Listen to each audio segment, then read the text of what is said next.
ഇത് നമ്മളിപ്പോൾ 5 ചട്ടി എടുത്ത് വെച്ചിട്ടുണ്ട്. ഇന്നലത്തെ റോസ് നടാൻ വേണ്ടിയിട്ട് 5 ചട്ടി, അതിനകത്ത് കുറച്ച് കല്ല് ഇട്ടിട്ടുണ്ട്.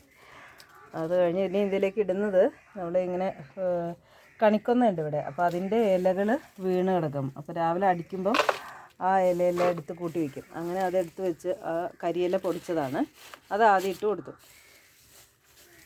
ഒരു അരഭാഗത്തോളം ഇട്ട് കൊടുക്കുന്നുണ്ട്. അപ്പം നമ്മൾ 5 ചട്ടിക്കകത്തും ഈ കരിയില പകുതി പകുതിയാക്കി. ഇനി നമ്മൾ ഇടാൻ പോകുന്നത് ഇത് വളമാണ്. അത് എല്ലുപൊടി, വേപ്പിൻ പിണ്ണാക്ക് എല്ലാം കുറേശ്ശേ ഉള്ളൂ കേട്ടോ.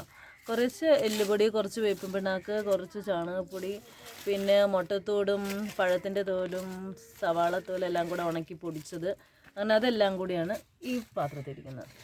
ഇത് മണ്ണ്. ഇനി ഇതെല്ലാം കൂടി മിക്സ് ചെയ്തിട്ട് കൊടുക്കാം. നമ്മളത് മണ്ണിലേക്ക് മിക്സ് ചെയ്യാണ്. ആ വളങ്ങളെല്ലാം കൂടി മണ്ണിൽ മിക്സ് ചെയ്തു. നന്നായിട്ട് അടിയോടെ ഇളക്കി മിക്സ് ചെയ്യുക. എന്നിട്ട് നമുക്കിത് നടാം. ഇനി നമുക്കിതിൽ മണ്ണ് നിറച്ച് കൊടുക്കാം. മിക്സ് ചെയ്ത് മണ്ണാണ് ഇട്ട് കൊടുക്കുന്നത്. ആദ്യം നട്ടുന്നത് ഈ ഓറഞ്ച് കളറുള്ള റോസാണ് കേട്ടോ. അപ്പോൾ ശരിക്കും ഇതിൻ്റെ ഈ പൂവും ഇപ്പം ഇതിൻ്റെ മുകളിലുള്ള പൂവും മൊട്ടും എല്ലാം വെട്ടിയിട്ട് വേണം നമ്മളിത് നടാൻ. പക്ഷേ അതിൻ്റെ ആ പൂവിൻ്റെ ഭംഗി കാരണം നമുക്കത് വെട്ടാൻ തോന്നുന്നില്ല. അപ്പോൾ 2 ദിവസമെങ്കിൽ 2 ദിവസം അത് ഇരുന്നൊന്ന് കാണാം, ഒന്ന് വാടി തുടങ്ങുമ്പോൾ കട്ട് ചെയ്ത് കളയാം എന്ന് പറഞ്ഞിട്ടിരിക്കുക. ഇതിൽ പൂ കൊഴിഞ്ഞു പോയ ഒരു ഭാഗമുണ്ട്, അത് ഇപ്പോൾ കട്ട് ചെയ്യാം. ഇനിയുള്ളത് മഞ്ഞയാണേ. ആ മഞ്ഞേനെയും നമ്മളിതുപോലെ മണ്ണിലേക്ക് ഇറക്കി വെച്ച് ഇനി അതിൻ്റെ മുകളിലേക്ക് മണ്ണിട്ട് കൊടുക്കുകയാണ് ചെയ്യുന്നത്. അതിൻ്റെ പൂവിൻ്റെ വലിപ്പം കൊണ്ട് ചെടിക്ക് താങ്ങാൻ പറ്റുന്നില്ല, അത്രയ്ക്ക് വെയിറ്റ് ഉണ്ട് പൂവിന്. വലിയ പൂവാണ് വന്നത്. ഇന്നലെ ഉച്ചയ്ക്ക് ഒരു 1 മണിയായപ്പോൾ മേടിച്ച സാധനമാണ്. ഇപ്പോൾ ഒരു 12:30 ആയിട്ടുണ്ട്. ഇപ്പോഴാണ് നടുന്നത്. ഇന്നലെ ഞങ്ങളത് തുറന്ന് അതിനകത്ത് വെള്ളം തളിച്ച് വെച്ചു. രാവിലെ അടുത്ത് നോക്കിയപ്പോഴും കുഴപ്പമില്ല. പീച്ച് കളറാണ് ഇത്. നിറയെ മൊട്ടുണ്ട് ഇതിന്. നല്ല ഹെൽത്തി പ്ലാന്റാണ്. അപ്പോൾ ഇതും അതുപോലെ തന്നെ വെച്ച് കൊടുത്തിട്ടുണ്ട്. ഇതിൻ്റെ മുട്ട കണ്ടോ, പീച്ച് കളറിൽ.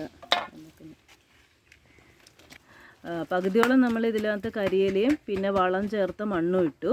ഇനി ചെടി ഉറപ്പിക്കാൻ വേണ്ടി ഇതിൻ്റെ ഇവിടം വരെ, ഈ ലൈൻ പോലെ കാണുന്ന അവിടം വരെ നല്ല മണ്ണിട്ടിട്ട് ഉറപ്പിച്ച് വെക്കാം കേട്ടോ, ഒരു കെട്ടിനകത്ത്.